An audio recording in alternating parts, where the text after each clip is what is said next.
There are a lot of things we need to consider when writing a rota.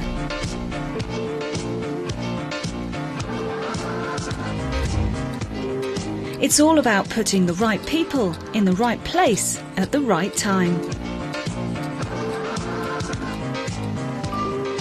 Accurate forecasting is the key to good hours management. Our sales will fluctuate depending on the time of year, time of month and which day of the week it is.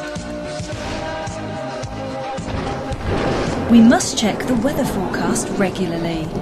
This can have a huge impact on levels of trade, especially app sales.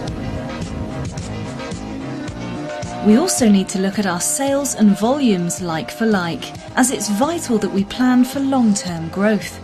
Knowing your sales mix is important too, as food is more labour intensive.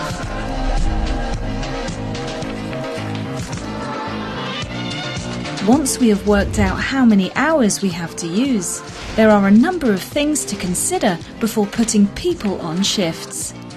We need the right people, with the right training, in the right place, at the right time.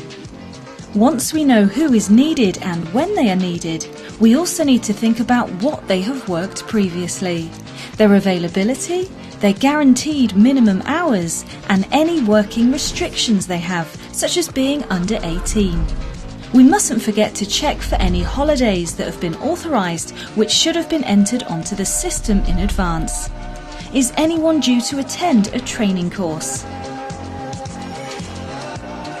Once we have all this information, we can then begin to construct our rota. There are some guidelines we need to follow. Allow at least 11 hours in between shifts. We aim to work a maximum of 5 days out of 7. Ideally, 2 days off will be consecutive. We aim to work a maximum of 3 late shifts. No shift should be longer than 9 hours. Shorter shifts mean your people will have more energy on shift.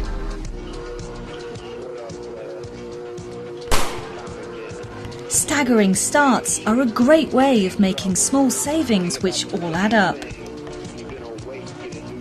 You would be surprised at how much you can save over the course of a year.